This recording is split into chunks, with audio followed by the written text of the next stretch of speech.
Liberty Tamil நேயர்களுக்கு வணக்கம். இன்றைய நேர்காணலில் நாம் சந்திக்க இருப்பவர் பத்திரிகையாளர் கோட்டீஸ்வரன் அவர்கள். வணக்கம் சார். வணக்கம். நாடு ஆட்சி மாற்றத்திற்கு தயாராகுதுன்னு சொல்கிறாங்க. அதுக்கு பல்வேறு உதாரணங்களை சொல்கிறாங்க. இப்போ காங்கிரஸுடைய நிர்வாகிகள் எல்லாருமே டெல்லிக்கு போகிறத நம்ம பார்க்குறோம். ராகுல் காந்தி அவர்களுடைய சமீபத்திய கருத்தும் அப்படி தான் இருக்குது. அவர் பேசுகிறாரு, பிரதமர் அலுவலகம் எப்படி இயங்கும்னு எனக்கு தெரியும், நான் என் அப்பாவோட நான் பிரதமர் அலுவலகம் போயிருக்கிறேன் அப்படின்னு சொல்கிறாரு. மன்மோகன் சிங் அவர் இருக்கும்போது நான் பிரதமர் அலுவலகம் போயிருக்கிறேன், அது எப்படி இயங்கும்னு எனக்கு தெரியும்னு சொல்கிறாரு. அது மட்டுமல்ல, அரவிந்த் கெஜ்ரிவாலும் இந்தியா கூட்டணி ஆட்சிக்கு வந்த பிறகு அந்த தேர்தல் பத்திர வழக்கு பல்வேறு வழக்குகளில் 100 நாட்களுக்குள்ளே நாங்கள் நடவடிக்கை எடுப்போம்னு சொல்கிறாரு. திமுகவுடைய ஜூன் 3 கலைஞருடைய பல்வேறு நிகழ்ச்சிகள் டெல்லியில் இருக்கிறதையும் நம்ம பார்க்குறோம். இதெல்லாமே நாடு ஒரு ஆட்சி மாற்றத்துக்கு தயாராகிட்டுன்னு சொல்கிறாங்க இல்லையா? அது நீங்கள் எப்படி பார்க்குறீங்க? அதாவது நாடு ஆட்சி மாற்றத்துக்கு தயாராகி இருக்கின்றது இந்த இந்திய கூட்டணியில் இருக்கிற கட்சிக்காரர்கள், அமைப்பை சார்ந்தவர்கள், கூட்டணி தலைவர்கள் பேசுகிறாங்க. அதில் ஒன்றும் ஆச்சரியப்படுறதுக்கு இல்லை. எல்லா கட்சியுமே என்ன சொல்லணும்னா, நாங்கள் தான் ஜெயிக்க போகிறோம், நாங்கள் தான் வரப்போகிறோம்னு சொல்லுவாங்க. பாரதிய ஜனதா கட்சியும் அதே மாதிரி ஒரு நிலைப்பாடு தான் சொல்லிக்கிட்டு இருக்காங்க. மோடி அவர்கள் தான் திருப்பி வராரு, 300 சீட்டு 400 சீட்டு கண்டிப்பாக வராருன்ற மாதிரி அவங்களும் பிரச்சாரம் பண்ணுறாங்க. பட் ஆங்கிலத்தில் ஒரு ஒரு ஒரு விஷயம் சொல்லுவாங்க, டீம் ஒர்க் வின்ஸ்ன்னு சொல்லுவாங்க. அதாவது ஒரு கூட்டாக ஒரு முயற்சி எடுத்து ஒன்றுபட்டால் ஒன்று வாழ்வு என்று பொருள். அப்படி ஒன்றுபட்டால் ஒன்று வாழ்வு அப்படின்னு பார்க்கும்பொழுது என்னென்னா, இந்த தேர்தலுக்கும் போன தேர்தலுக்கும் என்ன வித்தியாசம்னா, 2019 இந்த அளவுக்கு ஒற்றுமை கிடையாது. அன்றைக்கி காங்கிரஸ் கட்சிக்கும் கெஜ்ரிவால் அவர்களுக்கும் ஒரு ஒரு எதிரி கட்சி தான்.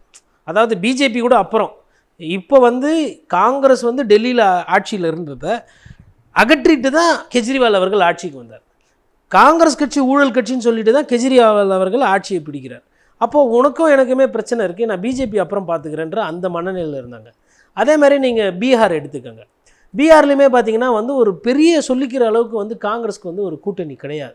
அவங்க ஒரு சைடு தனியாக கலங்காண்டுக்கிட்டு இருந்தாங்க, ஆர்ஜேடி ஒரு சைடு தனியாக கலங்காண்டுக்கிட்டு இருந்தாங்க. ஒரு வேறு ஒரு இதில் இருந்தது. மகாராஷ்டிரா எடுத்திங்கன்னா சிவசேனாவும் பாரதிய ஜனதா கட்சியும் நீயும் நானும் அண்ணன் தம்பி ஒரு தாய் பிள்ளைகள் போல் அப்படின்ற மாதிரி பாட்டு பாடிக்கிட்டு அந்த ஒரு சந்தோஷமாக 2 பேருமே இந்துத்துவா கொள்கை தான் நமக்கு முக்கியம் அப்படின்ற மாதிரி அவங்க ஒரு நட்பு பாராடிக்கிட்டு ஒரு ரொம்ப மிக நேர்த்தியாக ஒற்றுமையாக போனதை பார்த்தோம். இன்றைக்கி அந்த ஒற்றுமை இல்லை.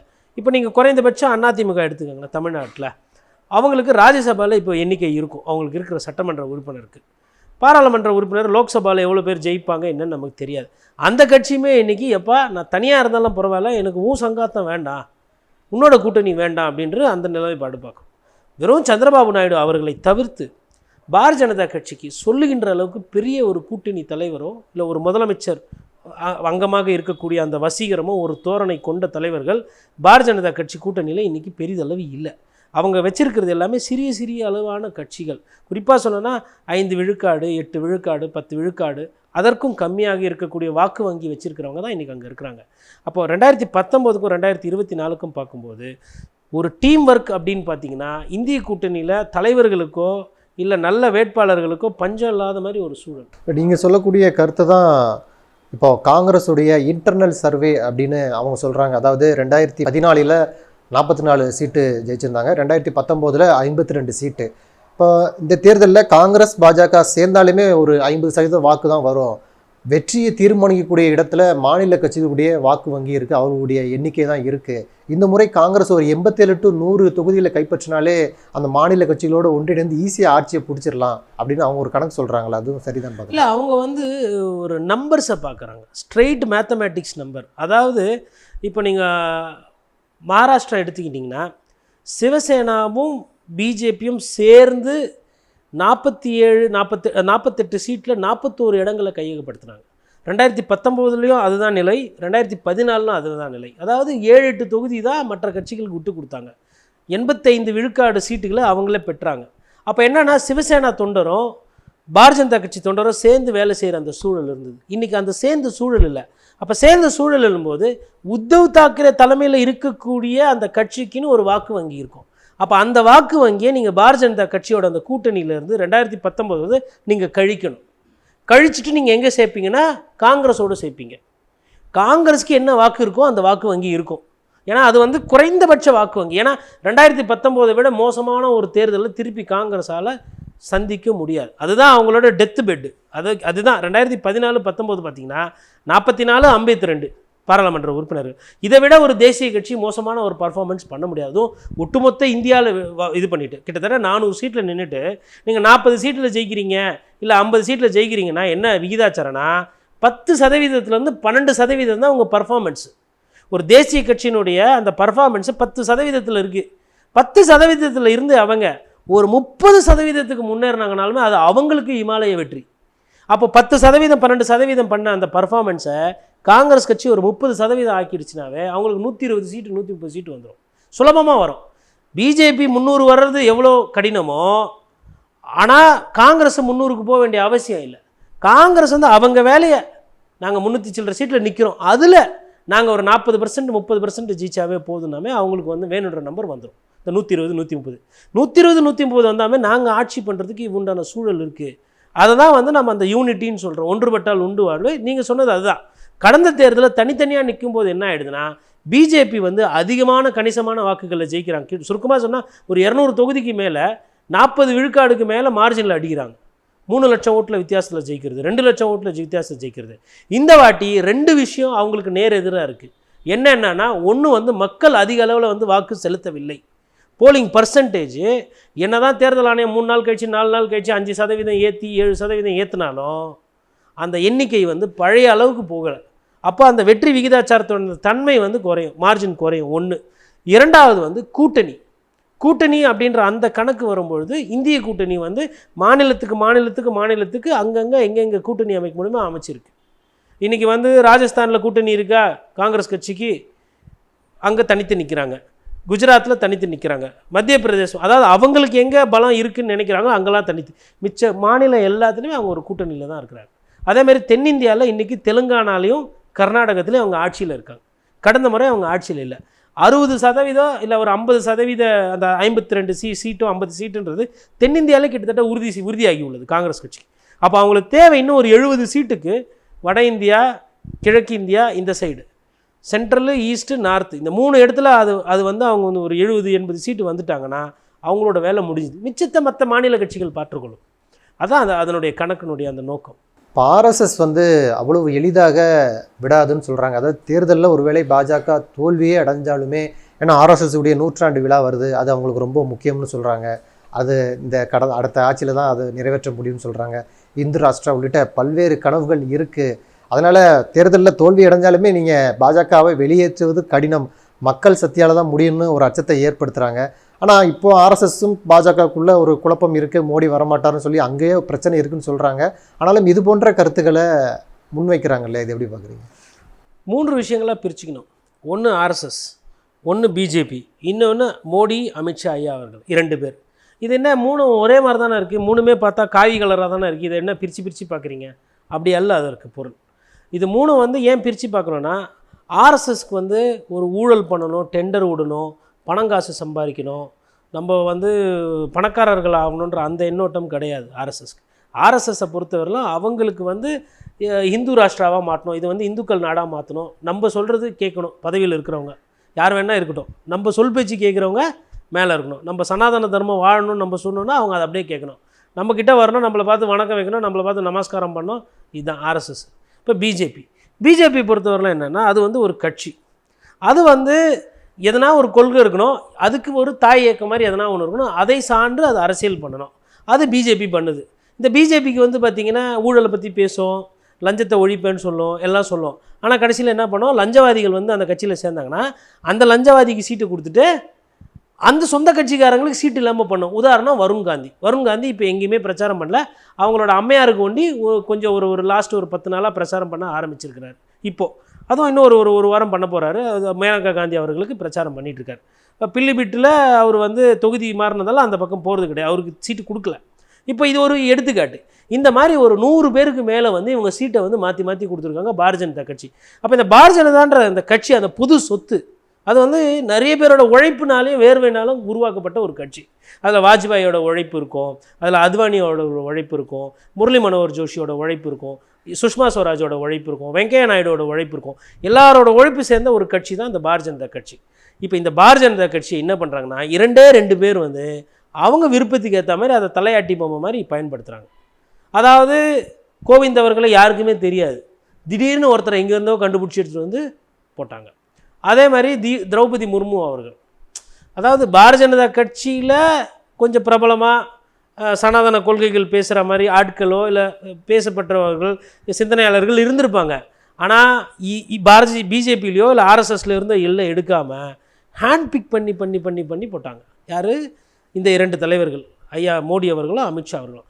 அப்போ என்ன நினைக்கணும்னா, பிஜேபியில் இருக்கிறவங்களே ஒரு சில பேர் வந்து என்ன இது வந்து ஜாஸ்தியாக போயிட்டுருக்கு, உண்மையிலே யோகியை வந்து ஒன்றும் இல்லாமல் பண்ணிடுவாங்களோ, திரும்பி வந்தால் இதுக்கப்புறமா ஃபட்னாவிஸ் மகாராஷ்டிரத்தில் பெருசாக இருக்க முடியாது, ஏக்நாத் ஷிண்டே கை தான் ஓங்குமோ, இந்த மாதிரி கேள்விகள்லாம் அவங்க மனசில் வரும். மத்திய பிரதேசம் வந்து எனக்கு வயசாக ஆகிப்போச்சு, இப்போ யாதவ் வந்து எத்தனை வந்து முதலமைச்சராக ஆக்கிட்டாங்க, அப்போ நான் என்ன இப்போ வேடிக்கை தான் பார்க்கணுமோ, இந்த எண்ணம்லாம் இந்த பிஜேபியில் இருக்கிற தலைவர்களுக்கு வரும். அப்போ இது 2வது பார்வை. இப்போ 3வது இந்த 2 பேரோட அந்த 10 வருஷம் இவங்க பண்ண வேலைகள்லாம்.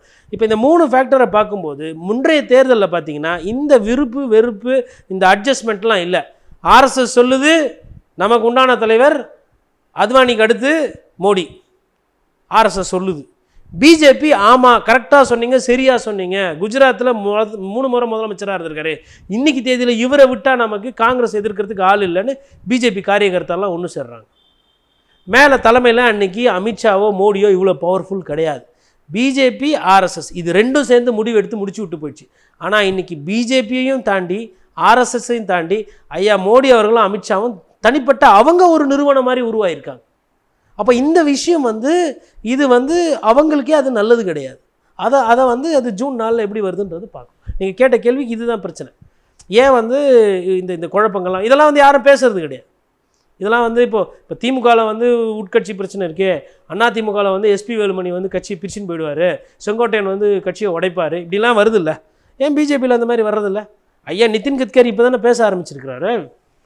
தேர்தல் ரிசல்ட் வந்தாலும் ஆர்எஸ்எஸ் விடாதுன்ற அந்த கேள்வி இருக்குது பாருங்கள், அது ஓரளவுக்கு நியாயமான கேள்வி. அவங்க என்ன நினைப்பாங்க, சரி நமக்கு தேவை பிஜேபி ஆளணும், மோடி தான் ஆளணுன்றது எங்கள் ஆசை கிடையாது, நாங்கள் கை காட்டுற ஒரு ஆள் இருக்கணும், அது நாங்கள் தேவைப்பட்டால் யோகி எடுத்துகிட்டு வருவோம், இல்லை தேவைப்பட்டால் கட்கரியை எடுத்துகிட்டு வருவோம், இல்லை தேவைப்பட்டால் ஃபட்னாவிஸ் எடுத்துகிட்டு வந்து வைப்போம், எங்களுக்கு சாய்ஸ் வேணும். நிதின் கட்கரி அவங்களுக்கு one of the best choice. அதனால் ஒரு வேளை வந்து ஒரு 240 சீட்டு இல்லை 250 சீட்டு வருதுன்னா அப்போ என்ன பண்ணுறாங்கன்னா மோடியை ஓரம் கட்டிட்டு, ஐயா உனக்கு இருக்கிற அந்த வாரணாசி சீட்டை நீங்களே வச்சுக்கோங்க, காந்தி நகர் குஜராத்து ஓகே இருக்கட்டும், நாங்கள் என்ன பண்ண முடியுன்றதை நாங்கள் ட்ரை பண்ணுறோன்ற அந்த இடத்துக்கு அவங்களும் வருவாங்க. இப்போது பிஜேபி ஆட்சியில் இருக்கணும், மோடியை வேணான்றாங்க எல்லாரும், இல்லை எதிர்கட்சி இப்போ இவர் இருக்கார் நவீன் பட்நாயக் இருக்கார், நவீன் பட்நாயக்கிட்ட ஒரு 25 சீட் இருக்குது. சினாரியோவே சொல்கிறேன், எடுத்துக்காட்டோட சொல்கிறேன் உங்களுக்கு. 240 245 நொண்டுது பாரதிய ஜனதா கட்சி, நவீன் பட்நாயக்கிட்ட ஒரு 25 இருக்குது, சந்திரபாபு நாயுடு கிட்ட ஒரு 10 இருக்குது, ரெண்டுத்தையும் சேர்த்தா 280 வருது. 273க்கு 287 சீட்டு கூட. நவீன் பட்நாயக்கும் இல்லை சந்திரபாபு நாயுடும், சந்திரபாபு நாயுடு எனக்கு டெப்டி சிஎம் கொடுங்கன்னு கேட்குறாரு, நவீன் பட்நாயக் சொல்கிறார் மோடி வேணாம் நான் சொல்கிறேன், கட்காரியை போடுங்க இல்லை ஃபட்னாவிஸை போடுங்க நான் சப்போர்ட் தரேன் அப்படின்னா பிஜேபி என்ன பண்ணும்? யார் சொல் பேச்சு கேட்கும்? அன்றைக்கி தேதியில் ஐயா மோடி சொல்கிறத கேட்குமா? பாண்டியன் கூட சொல்கிறார், ஐயா நமக்கு திருட்டு பட்டம் கட்டினார், என்ன தமிழன்னார், என்ன சொன்னால் கூட பரவாயில்ல, உங்களை ரொம்ப மோசமாக பேசிட்டாரு, அது வந்து நம்ம சாமியை பற்றிலாம் பேசினார். ரைட், அதெல்லாம் வரும்ல, கூட்டி கழிச்சு பார்த்தா அந்த படத்தில் சொல்லுவாங்களா, கூட்டி கழிச்சு பாரு கணக்கு கரெக்டாக வருன்ற மாதிரி அந்த வேலையெல்லாம் நடக்க ஆரம்பித்தோம். ஸோ ஒரு 300 சீட்டு இல்லை ஒரு 280 சிங்கிள் மெஜாரிட்டியில் வந்துட்டால் மோடி அவர்கள் சொல்வது நடக்கும். 200 210 இல்லை 200க்கு நொண்டுது அப்படின்னா மோடி அவர்களை பேசிகிட்டு இருக்கோம் நாங்கள். ஏன்னா மோடி அவர்கள் வந்து இன்றைக்கி வான உயரத்தில் போயிட்டார்.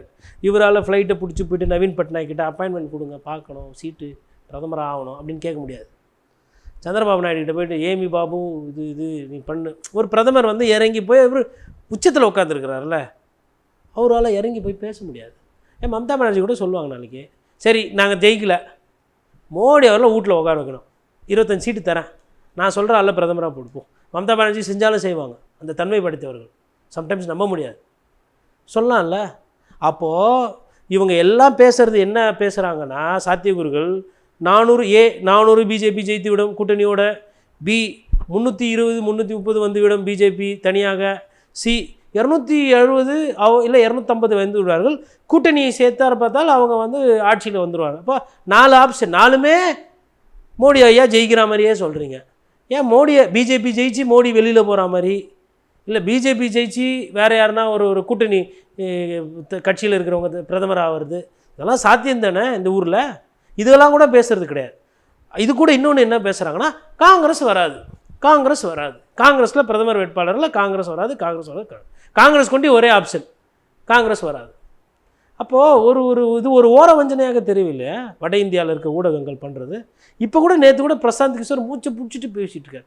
300 வந்துடும், 300 வந்துடும், 300 வந்துடும். இல்லையப்பா கணக்கு போட்டால் 300 வரலையே. ஒருவேளை மிஷினை எதனா பண்ணால் நமக்கு ஆண்டவனுக்கு தான் வெளிச்சம்.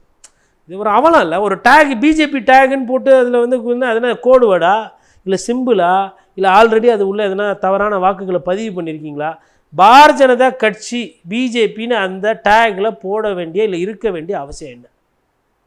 சரி, அது பொய்யான பிரச்சாரம், புரளியான பிரச்சாரம். திரிணாமுல் காங்கிரஸ் வந்து பொய் பேசுன்னு வச்சோம். மாநில தேர்தல் ஆணையம் என்ன பபுல்காம் போட்டு மென்னிக்கிட்டு இருக்கீங்களா? இந்த நேரம் பத்திரிகையாளர் சந்திப்பு, இப்போ போலிங் நடந்துக்கிட்டு இருக்கு, பத்திரிகையாளர் சந்திப்பு வச்சு இந்தாங்க இந்த மிஷினை காட்டினாங்க, இந்த மிஷினில் வந்து யாரோ ஏதோ பண்ணியிருக்கிறாங்க, இந்த மிஷினையே நாங்கள் யூஸ் பண்ணோம், தூக்கி போடு, வேறு மிஷினை எடுத்துன்னு வா, இந்த பார் பார்த்துக்க, 0 அமுக்கி காட்டு, இந்த மிஷினை யூஸ் பண்ணுறோம், முடிஞ்சு போச்சுல. எங்கே அந்த நேர்மை, எங்கே அந்த நெஞ்சுறுதி? குறைந்தபட்ச ஒரு நாகரிகம், குறைந்தபட்ச ஒரு ஒரு ஒரு ஒரு ஒரு வெளிப்படைத்தன்மை கூட இல்லாமல் இல்லை நீங்கள் பண்ணிகிட்ருக்கீங்க.